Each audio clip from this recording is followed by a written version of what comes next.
आज के इस गहरे विश्लेषण में सभी सुनने वालों का बहुत बहुत स्वागत है। आज का हमारा जो विषय है वो काफी अहम है। हाँ, और काफी दिलचस्प भी है। बिल्कुल। आज हम यूपीएससी के नोट्स जिस पे लिखा है the foundations of diversity and constitutional equality, उसका विश्लेषण करने वाले हैं। राइट। और आज का हमारा मिशन या कहें लक्ष्य ये समझना है कि इंसानों के बीच के जो स्वाभाविक अंतर होते हैं वो कब और कैसे एक बहुत बड़ी सामाजिक समस्या मतलब भेदभाव का रूप ले लेते हैं। सही कहा आपने। चलिए इसको थोड़ा विस्तार से समझते हैं। देखिए, हम सब एक दूसरे से अलग हैं, है ना? लेकिन ये अलगाव, ये जो अंतर है वो असमानता कैसे पैदा कर देता है? ये बहुत ही बुनियादी सवाल है और मैं बता दूं कि शांत और विश्लेषणात्मक नजरिया अगर हम रखें तो समझ आता है कि ये विषय सिर्फ किसी परीक्षा के लिए नहीं है। हाँ, मतलब सिर्फ यूपीएससी तक सीमित नहीं है। बिल्कुल नहीं। ये हमारे रोजमर्रा के जीवन और समाज के पूरे ढांचे को समझने के लिए बहुत जरूरी है। ये तय करता है कि हम एक दूसरे के साथ कैसे रहते हैं। सही बात है।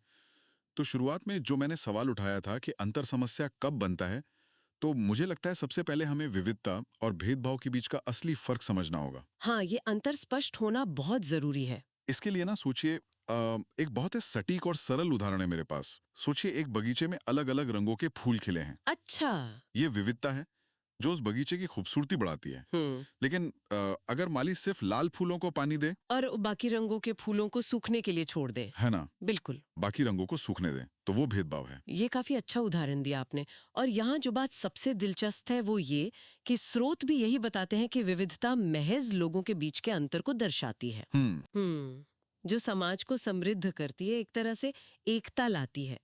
लेकिन भेदभाव तब शुरू होता है जब इन अंतरों के आधार पर लोगों के साथ अनुचित या कहें अनफेयर व्यवहार किया जाता है। तो मतलब बात यह है कि जब हम अंतर का सम्मान नहीं करते तब समस्या होती है। बिल्कुल। और भेदभाव के मुख्य आधार क्या हैं? जाति, धर्म, लिंग, भाषा या फिर किसी की आर्थिक स्थिति। मूल समस्या ये अंतर नहीं है, बल्कि जब इन अंतरों को नीचा दिखाया जाता है तब असमानता जन्म लेती है। राइट। अब जब ये स्पष्ट हो गया है कि भेदभाव है क्या, तो अब ये समझते हैं कि इस अनुचित व्यवहार की शुरुआत कहाँ से होती है, क्योंकि ये अचानक तो होता नहीं है। हाँ, ये हमारे दिमाग में पनपता है। वही तो क्या कोई इंसान पैदाइशी तौर पर भेदभाव करना जानता है या फिर ये समाज की देन है? और एक और चीज, पूर्वाग्रह और रूढ़िवादी धारणाओं में आखिर अंतर क्या है? क्योंकि अक्सर लोग इन्हें एक ही समझ लेते हैं। ये बहुत ही वाजिब सवाल है। देखिए, अगर हम पूर्वाग्रह की बात करें, जिसे हम प्रेजुडिस भी कहते हैं, उसका मतलब है बिना तथ्यों को जाने अपनी राय बना लेना। मतलब बिना सच जाने ही फैसला कर लेना। हाँ, बिल्कुल। ये पूरी तरह से गलत सोच पर आधारित होता है। श्रोत, इसका एक उदाहरण देते हैं, जैसे ये सोचना कि लड़कियां स्पोर्ट्स नहीं खेल सकती। ओ हाँ, ये तो बहुत आम है। या फिर किसी इंसान को सिर्फ उसके धर्म के आधार पर जज करना। ये पूर्वाग्रह है। अच्छा, और रूढ़िवादी धारणाएं क्या होती हैं फिर? रूढ़िवादी धारणाएं या स्टीरियोटाइप्स किसी समूह के बारे में एक तय और बहुत ही सरल विचार होता है। ओवर सिंप्लीफाइड कह सकते हैं। हाँ, जैसे ये कहना कि लड़के रोते नहीं हैं। एकदम सही। या फिर ये मानना कि कुछ खास समुदाय निचले दर्जे के होते हैं। ये धारणाएं इतनी खतरनाक इसलिए हैं क्योंकि ये इंसान की सोचने समझने की क्षमता को बिल्कुल सीमित कर देती हैं। और सीधे तौर पर भेदभाव को जन्म देती हैं। बिल्कुल। यहाँ आकर बात वाकई बहुत दिलचस्प हो जाती है, क्योंकि देखिए, थ्योरी में ये बातें समझना आसान लगता है, लेकिन असल जिंदगी में इसका असर कितना गहरा होता है ये हमें डॉक्टर B.R. अम्बेडकर की कहानी से समझ आता है। हाँ, उनका संघर्ष इसका सबसे बड़ा और जीता जागता उदाहरण है। स्रोतों के अनुसार उनका जन्म एक दलित परिवार में हुआ था, जहां उन्हें छुआछूत का भयंकर सामना करना पड़ा था। सही कहा। उन्हें शिक्षा के अधिकार से तक वंचित रखा गया था। कक्षा के बाहर बैठना, पानी के मटके को ना छू पाना, ये सब उन्होंने सहा। ये सोचकर ही रोंगटे खड़े हो जाते हैं कि एक बच्चे के साथ ऐसा व्यवहार। हाँ, बहुत अमानवीय था वो। लेकिन फिर भी उन्होंने समानता और न्याय के लिए बहुत लंबा संघर्ष किया और अंततः वो भारतीय संविधान की ड्राफ्टिंग कमेटी के चेयरमैन बने। क्या बात है। मतलब इस कहानी से सबसे बड़ा सबक यही मिलता है कि शिक्षा और कानून के जरिए भेदभाव को चुनौती दी जा सकती है। बिल्कुल।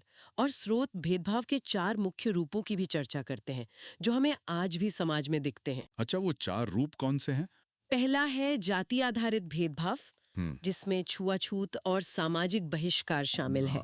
दूसरा है लिंग आधारित भेदभाव, मतलब पुरुषों और महिलाओं के बीच की असमानता है ना। हाँ, जैसे लड़कियों के लिए अवसरों की कमी होना।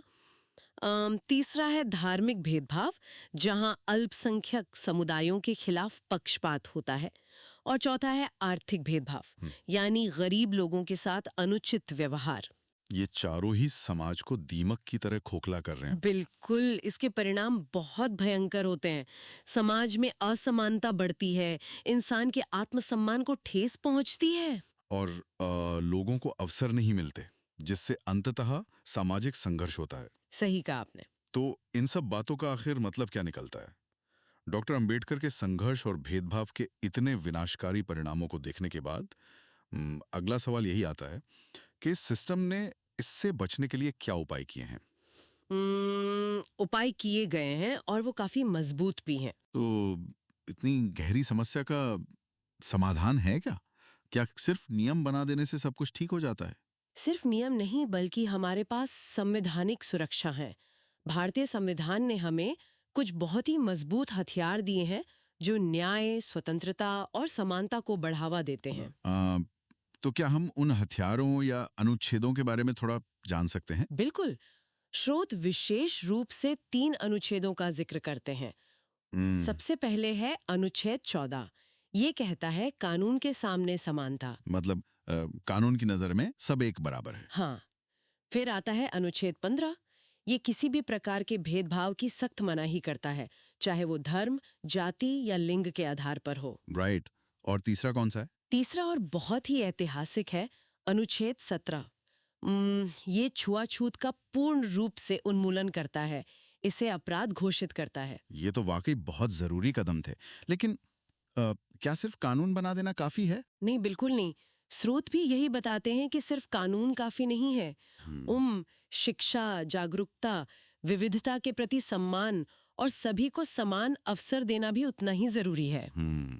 और अगर हम यूपीएससी मेंस के नजरिए से देखें तो ये जो बातें हैं ये परीक्षा के लिए भी बहुत अहम है। हाँ, परीक्षा के दृष्टिकोण से ये वाक्य बहुत जरूरी है कि भेदभाव तब पैदा होता है जब विविधता का सम्मान नहीं किया जाता। राइट। और पूर्वाग्रह और रूढ़िवादी सोच असमानता की जड़ें हैं। बिल्कुल सटीक। तो चर्चा को समेटते हुए हम स्रोतों में दिए गए क्विक रिवीजन का एक सार देख लेते हैं, ताकि सुनने वालों को सब कुछ आसानी से याद रहे। हाँ, ये एक अच्छा आइडिया है।